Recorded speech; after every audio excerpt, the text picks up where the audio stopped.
So I finally finished Shin Megami Tensei III Nocturne. This was my very first Shin Megami Tensei experience, and before we really get into everything, just spoiler alert, I really did enjoy my time here with this game, and I'm very interested in playing more games in the Shin Megami Tensei or the Megaten franchise as a whole. There's a few different options of where I do want to hop in next, but I want to ask you guys, before we jump into everything, what do you personally recommend that I should play next now that I've finished SMT 3 Nocturne? The two big ones that I've personally kind of been battling out in my head have been Shin Megami Tensei V Vengeance and Shin Megami Tensei Digital Devil Saga. Please let me know down in the comments where you think I should start next. But with all of that said, let's talk about Shin Megami Tensei III Nocturne.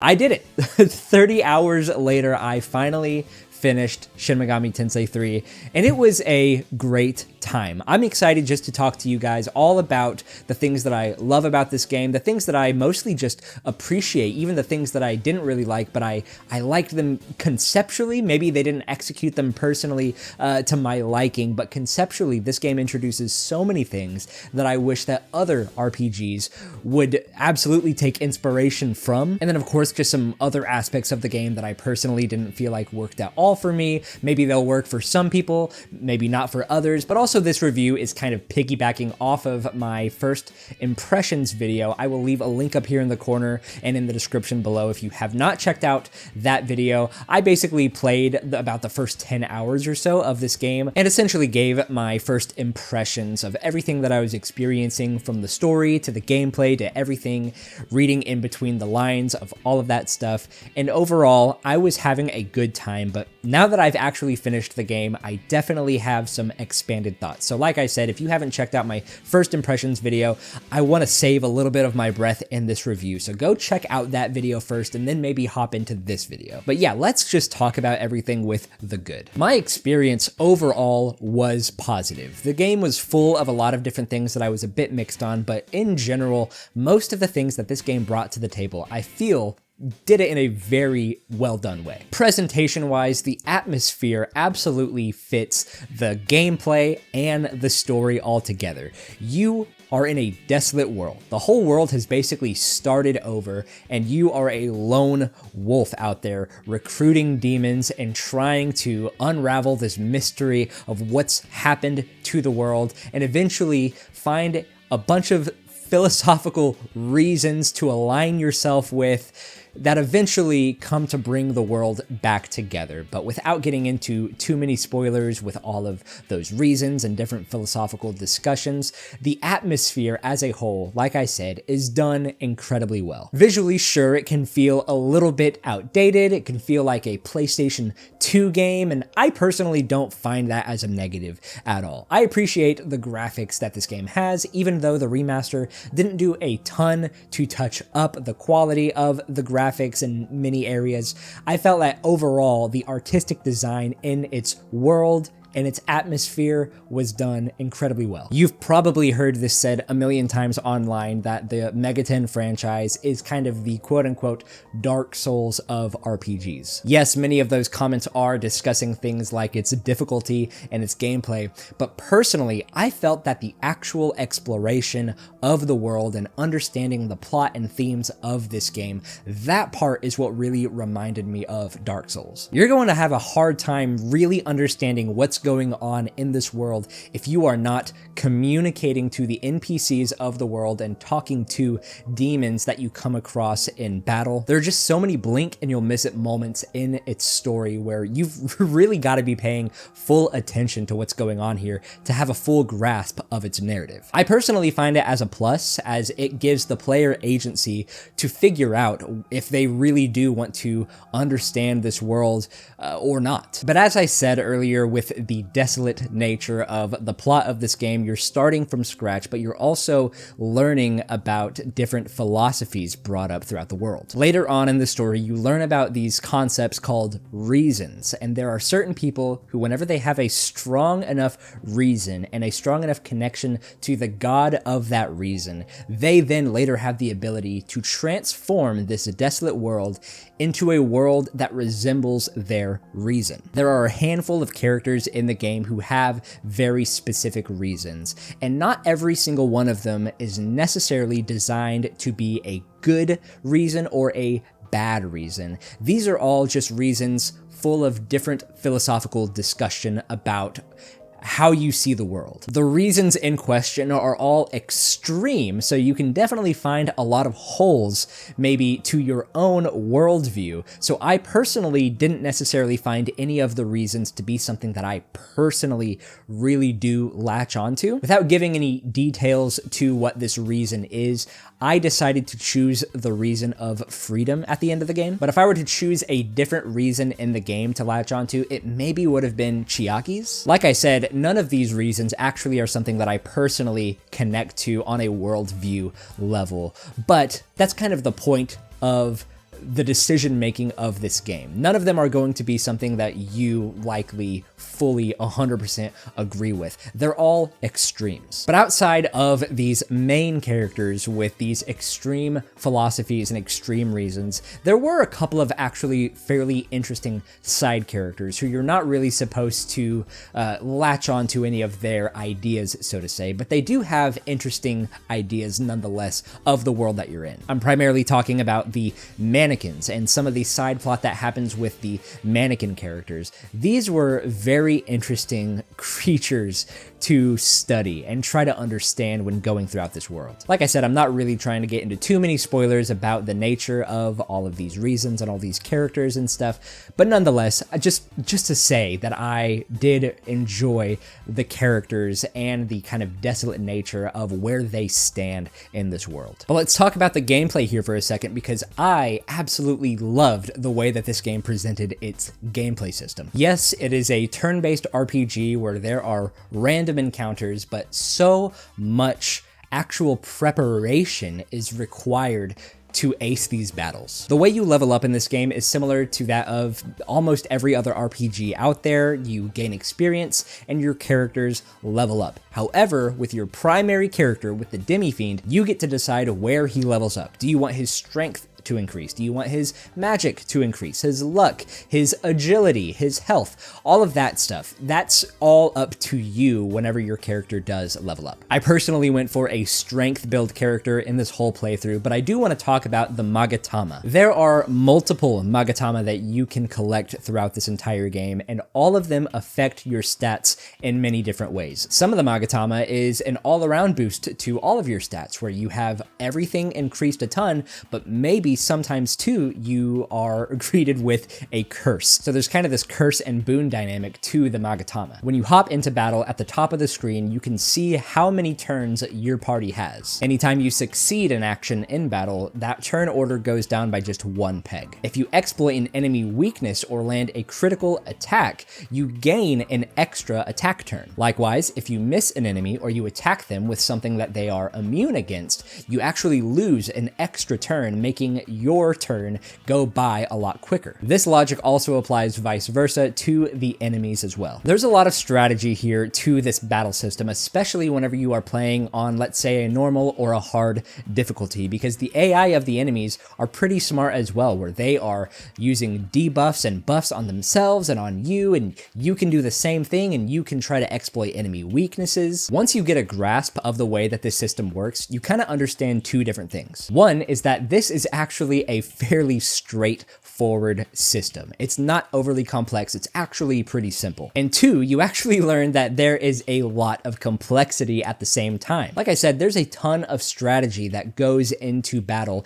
even before you get into the battle. Thanks to this remaster, there's actually a handful of quality of life changes added to the game, such as whenever you are creating a new demon, you can decide which of its skills are automatically thrown into their command menu. In the original PS2 release, the demons that you created had a set list of abilities that you had no say over, but here you can actually choose them, so that actually goes into a lot of strategic planning for battle. But even though I did really like and appreciate a lot of the gameplay here in this game, there were definitely some parts about it that I think are going to be a mixed bag for a lot of people. So let's talk about the mixed aspects of this game. And the big thing here is the difficulty. Is this the hardest game that I've ever played? No. I don't personally think so, but I can absolutely see why many casual turn-based RPG fans will turn their nose away from this gameplay due to its quote-unquote difficulty. Like I mentioned, with all of the strategy that I really do think is required for almost every battle here in this game, I think that people who are very used to the quote-unquote mash X to win nature of this game are going to find that this game is probably just going to be outside of their wheelhouse. I tried it for a little bit to just do the whole attack way to win this game. It really is not for the faint of heart to do something like that. I personally played the game on normal mode for about halfway of my experience. I played this game for a total of about 30 hours, and at around the 15-hour mark, I actually did decide to switch my difficulty down to the merciful setting. Boo! You stink! Now, I know a lot of diehard Megaton fans are going to immediately scoff at that and be like, you're not a real Megaton fan, you didn't play this game how it's supposed to be played. Fair enough, but let me kind of explain why I did it. But with this explanation, we are actually going to move into the bad of the game. So let's talk about some of this stuff, because I actually decided to switch from normal to merciful because of the puzzle and level and dungeon design in this game. This game is full of puzzles that are designed to completely throw you off and make you start the entire thing all over again. This happened to me in multiple puzzles, and especially as we get to the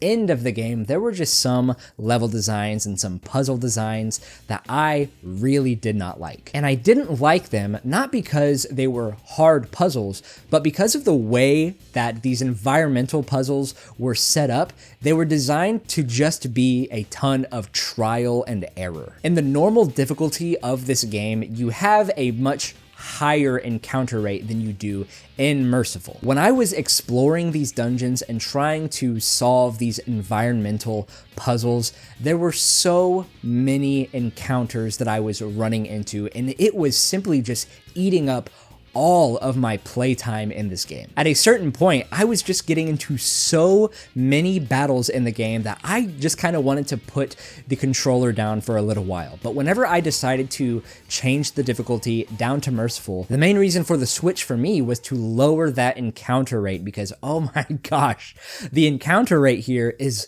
ludicrous whenever you are just trying to navigate these trial and error environmental designs. Once I was able to lower that encounter rate and actually just focus on doing these trial and error environmental puzzles, I actually did start having a better time in the game. And not only that, but I actually started being a bit more, I guess, just full of grace whenever it came to the puzzle and level layouts. Yes, obviously, it made a lot of the battles kind of a cakewalk, but like I said, personally, just playing through this game, having gone through the first 15 hours of the game on normal difficulty and just experiencing everything the way that the game was meant to be presented to me, I felt like, in a sense, I kind of owed it to myself at this point to just finish the game, because like I said, for a little while of just going back and forth through these puzzles, starting over, having to feel like I have to put the controller down just for my sanity of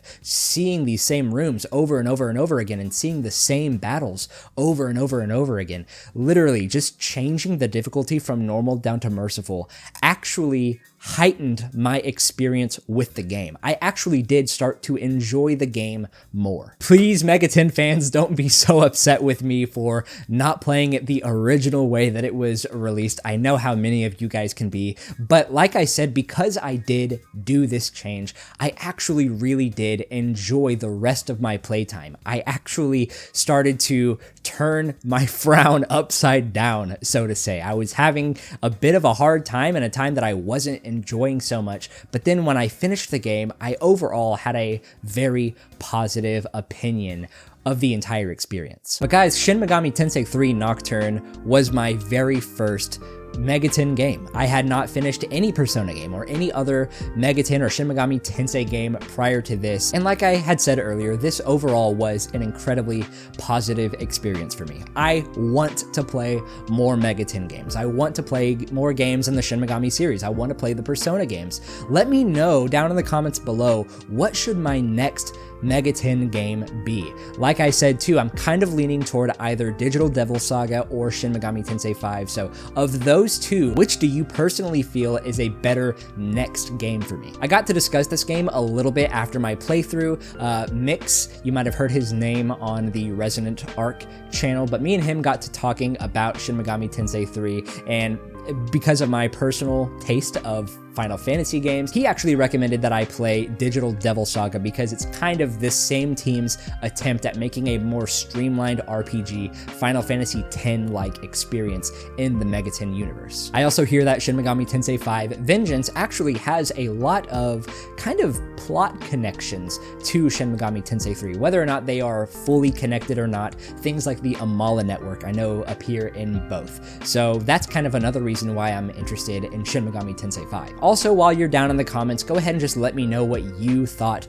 about Shin Megami Tensei 3 Nocturne. Did you think that it was the hardest game in the world? Did you give up? Is this one of your favorite games of all time? I know that this is a huge cult classic in the RPG community, and it's gone on to inspire many other games in the genre. So let me know all of your thoughts about this game down below. Also, while you're down there commenting, go ahead and hit the like button, hit the subscribe button, and the notification bell as well, so that you're notified whenever new videos like this go up. But please, while you're down there subscribing and commenting as well, go into the description box below and click the link to join the Discord. In the Discord, we're talking about RPGs, we're talking about other story-driven games and things like this. So if that resembles anything that you like, please go ahead and join that community. We would love to see you in there. But yeah, guys, those were all my thoughts and opinions on SMT 3. I'm interested also to have a discussion with you guys in the comments about maybe some of the reasons in the game. Let me know which reason you personally resonated with most in the game. Let me know what ending you got the first time that you played